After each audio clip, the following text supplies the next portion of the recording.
Now, I was a youth who in the Air Force and had, when the war was over, I went back on the farm.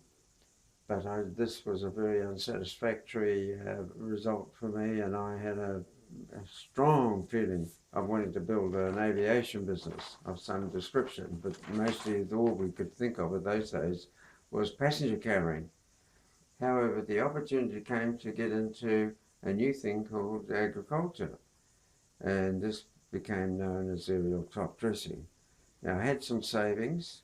I bought a plane, a loader, and set about the work. My two brothers were keen on this operation, the newfangled idea, and the object of setting up the business was this, the aerial top dressing, was there's a demand for it for spreading fertilizer on hill countries. New Zealand is quite a hill country where farming is done, and one of the very big pains every year of farming was trying to spread fertilizer. So this was a great opportunity. However, having bought everything, got the assets together, our first job was arranged at Waiuku, and out we went, the three brothers, on our venture to make a fortune. Unfortunately, the fortune didn't arise. But what did happen was my trip to hospital, as I'd crashed the plane on the first day. and I had to spend 3 weeks in hospital, which gave me time to review all the circumstances that we'd learnt in the meantime that the insurance weren't going to pay out, and how I was going to revive the operation that I was so hell-bent on getting started. It was a letter from a chap called Johnson while I was in hospital that set that ball rolling, because he had a plane and no loader. I had a loader and no plane, and the obvious solution was to join up, and we did, and we began work and this aerial top dressing. The difference being is I was a trained Air Force pilot and so was he, but he had had 18 months experience in aerial top dressing, and I was to learn a great deal from him by just driving the loader and watching his technique, and that established me. Between the Auckland where I lived and Hawke's Bay where he lived, the most central part of the work was in Hawke's Bay.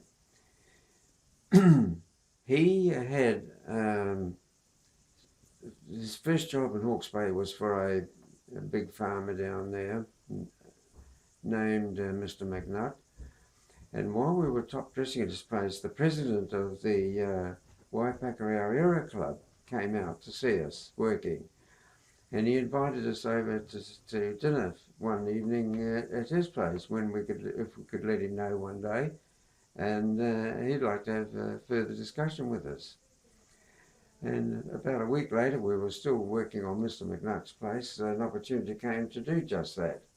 And we let Mr. Watson know, and he invited us to come in for dinner, which we did. And I was to meet what was to become a lifetime friend. His son had just graduated from university as an accountant, and he was joining the firm, his father's firm, as an accountant.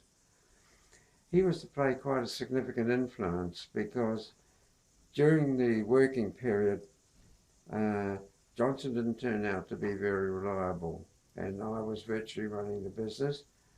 And from then on, I decided, or between myself and Dick Whitson, we'd form a company and set up the operation in Hawke's Bay. We did, and the business grew to become the third largest in New Zealand. We were operating 22 aircraft, and we had 120 staff. And that was from starting from scratch, from behind scratch, and then getting going again.